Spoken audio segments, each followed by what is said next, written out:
Há algumas regras especiais de proteção ao trabalho do menor. Na realidade, ao longo da nossa exposição, já até as comentamos, vamos apenas fazer um apanhado, um resumo. Vejam só, a primeira delas, não corre prescrição de espécie alguma contra o trabalhador menor, esse que ainda não atingiu 18 anos. CLT, artigo 440. Não corre nem a prescrição de 5 anos e nem aquela de 2 anos após o término do contrato de trabalho. Simplesmente não corre prescrição alguma. Só vai começar a correr a partir do momento em que ele atingir 18 anos. Tudo bem? Além disso, outra restrição, não pode esse trabalhador menor, dos 14 a 18 anos, trabalhar em qualquer serviço que seja noturno, insalubre ou perigoso. Não pode. E não pode ainda, por último, outra restrição, outra proteção especial, não pode esse menor trabalhar em atividade que lhe cause prejuízo à formação física, intelectual ou moral. Essa vedação, essa proteção especial, se preferir assim, vai ser encontrada nos artigos 405 e 406 da CLT. Tudo bem? O terceiro requisito de validade do contrato de trabalho é o que diz respeito ao objeto, a licitude do objeto. Vamos entender bem, objeto, no caso, são os serviços a serem prestados pelo empregado.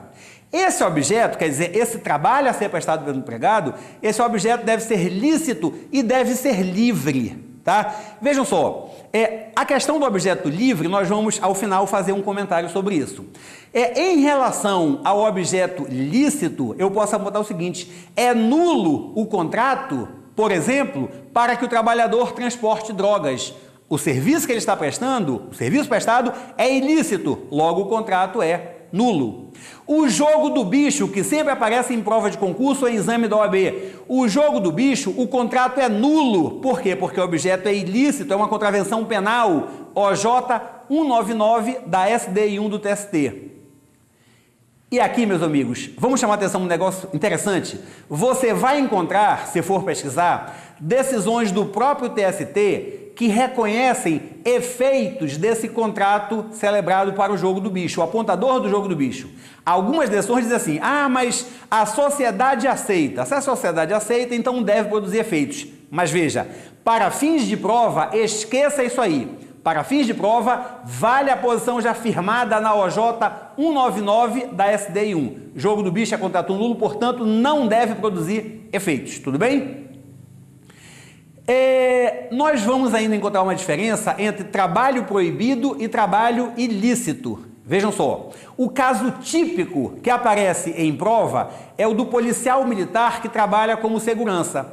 O policial militar, o trabalho dele é proibido fora da corporação, ele só pode trabalhar lá na polícia. No entanto, não é raro que esse PM trabalhe também como segurança de alguma empresa privada, não é verdade? Pois bem, esse trabalho é proibido, mas ele é lícito, não há nada de ilícito no trabalho de segurança. Logo, esse trabalho do PM, apesar de proibido, vai gerar todos os efeitos normais de um contrato de trabalho válido. No máximo, vai sujeitar esse policial militar a punições administrativas, mas gera todos os efeitos de um contrato válido.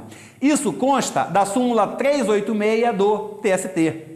Uma outra situação de trabalho proibido, mas que vai gerar efeitos, não é a mesma coisa que trabalho ilícito. É o caso do menor de 16 anos que celebra contrato sem que o seja na qualidade de aprendiz. Esse contrato é nulo porque é proibida essa contratação pelo menor de 16, salvo na condição de aprendiz. Mas apesar de ser um trabalho proibido, se o que o menor faz é um trabalho lícito, tá? Vai gerar todos os efeitos em favor desse menor. Mais uma vez se repete, não faria o menor sentido beneficiar o empregador infrator. Ele foi quem infringiu a norma legal, a vedação legal, não faria sentido vir a beneficiá-lo. Tudo bem? E uma outra situação que pode ser diferenciada é a da atividade ilícita do empregador. É que muitas vezes o empregador explora uma atividade ilícita, mas o empregado que lá trabalha presta um serviço perfeitamente válido. O caso típico é daquele sujeito que explora uma casa de prostituição. É a famosa Casa da Luz Vermelha. Olha o que acontece. o empregador explora uma casa de lenocínio, para ficarmos num termo mais técnico. No entanto, o empregado que lá trabalha, ele trabalha como garçom. Trabalho ilícito vai gerar todos os efeitos normais de um contrato válido. Tudo bem? E por último, nós vamos fazer a seguinte observação. Nós mencionamos que esse trabalho a ser prestado pelo empregado, ele precisa ser lícito e também livre. E aqui entra a diferença entre trabalho degradante e trabalho forçado. Vejam, só o trabalho livre é objeto do contrato de trabalho. O trabalho forçado, o trabalho escravo, é matéria de direito criminal, é para a polícia, não é direito de trabalho. O que acontece? Trabalho degradante é um gênero. Considera-se como degradante todo trabalho que viola a dignidade humana do trabalhador. É o trabalho infantil, é o trabalho sem condições de higiene, é aquele trabalho onde são cumpridas jornadas ilimitadas de 10, 12, 14, 18 horas por dia. É aquele trabalho onde os trabalhadores ficam alojados em barracas de plástico, cobertas com plástico. É aquele trabalho onde o trabalhador não tem água potável, ele usa a água da chuva e divide com os animais que aparecem por lá. Isso aparece com frequência na televisão. Tudo isso é trabalho degradante.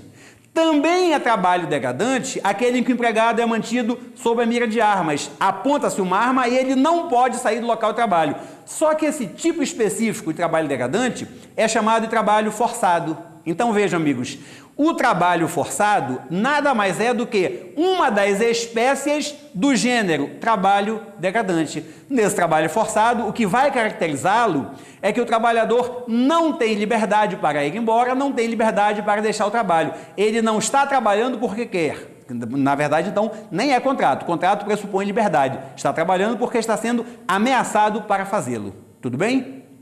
Amigos, sobre essa ideia do contrato de trabalho, essa questão da existência da validade, era isso que tínhamos a tratar.